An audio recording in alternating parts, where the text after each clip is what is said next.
নমস্কার বন্ধুরা, রুবিস কিচেনে সবাইকে স্বাগতম। তোমরা সবাই কেমন আছো? আমি ভালো আছি। নিয়ে এসেছি আরেকটা নতুন রান্না নিয়ে। সেটা হলো ট্যাংরা মাছের হালকা পাতলা ঝোল। ট্যাংরা মাছ করতে গেলে কি কি লাগছে অবশ্যই তোমাদেরকে আমি বলে দিচ্ছি। ট্যাংরা মাছ মিডিয়াম সাইজে, আর সবজি নিয়ে নিয়েছি আলু, ছিম, টমেটো আর 2-3টে কাঁচা লঙ্কা। পেস্টের মধ্যে নিয়ে নিয়েছি আদা, রসুন, পেঁয়াজ পেস্ট। ফোড়নের জন্য নিয়ে নিয়েছি জিরে আর কিছু গুঁড়ো মশলা নিয়ে নিয়েছি। তার মধ্যে আছে হলুদ, লঙ্কার গুঁড়ো, ধনিয়া গুঁড়ো আর জিরের গুঁড়ো। চলো কিভাবে আমি ট্যাংরা মাছটা রান্না করি সেটা তোমাদের সাথে শেয়ার। কড়াইটা গরম হয়ে গিয়েছে, আমি এবার কিছু পরিমাণ মতন তেল দিয়ে নেব। তেলটা ভালো করে গরম হয়ে গেলে মাছটা ভাজাটা খুব ভালো হয়। আর আমি এই ট্যাংরা মাছ খেতে খুব ভালোবাসি। আমি কেন, আমাদের বাড়ির সবাই ভালোবাসে ট্যাংরা মাছ ছিম আর আলু দিয়ে। তেল গরম হয়ে গিয়েছে, আমি ট্যাংরা মাছগুলো ছেড়ে দেবো। তেলের ছিটে আসে বলে আমি ঢাকনা দিয়ে ঢেকে দিয়ে একটা একটা করে ভেজে নেব। খুব ভয় লাগে আমার, তাই জন্য আমি একটা দুটো করে ভাজবো। মাছ ভাজাগুলো হয়ে গেছে, দেখতেই পেলে আমি তখন কীভাবে মাছগুলো ভাজছি।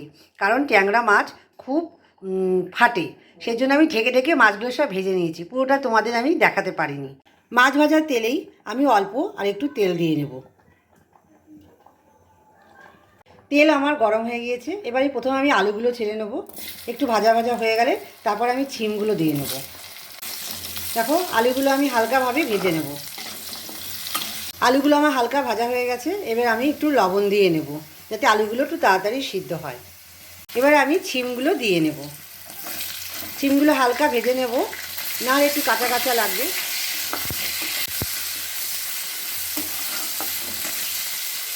দেখো আলু ছিমগুলো আমার ভাজা হয়ে গেছে, এবার আমি একটা পাত্রে তুলে নেব।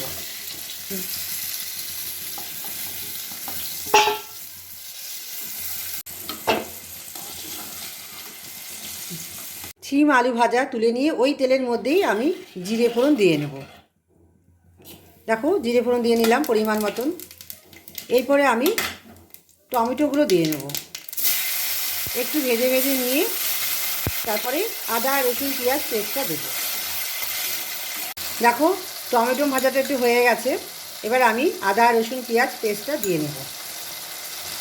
কাঁচা লঙ্কাগুলোও সাথে আমি দিয়ে দেবো। কাঁচা লঙ্কাগুলো দিয়ে নিলাম। আমি কাঁচা লঙ্কাগুলো একটু মাঝখান দিয়ে চিড়ে নিয়েছিলাম, নাহলে ফেটে যাবে। মশলাটা কষা হলে তেল ছিঁড়ে দেবে, তখনই বুঝতে পারবে মশলাটা কষা হয়ে গেছে। মশলাগুলো থেকে আমার তেল ছেড়ে গিয়েছে, এবার আমি গুঁড়ো মশলাগুলো দিয়ে দেবো একে একে।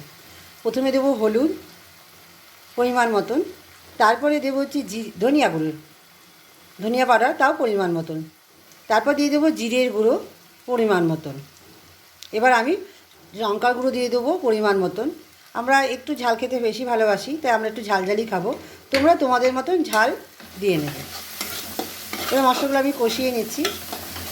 মশলাগুলো কষানো হয়ে গেলে আমি জল দিয়ে নেব, না তারপর আমি সবজিগুলো দেবো, সরি। মশলা প্রায় কষানো হয়ে গিয়েছে, এবার আমি ছিম আলুগুলো দিয়ে নেব। ছিম আলুগুলো দিয়ে একটু মিশিয়ে নেব।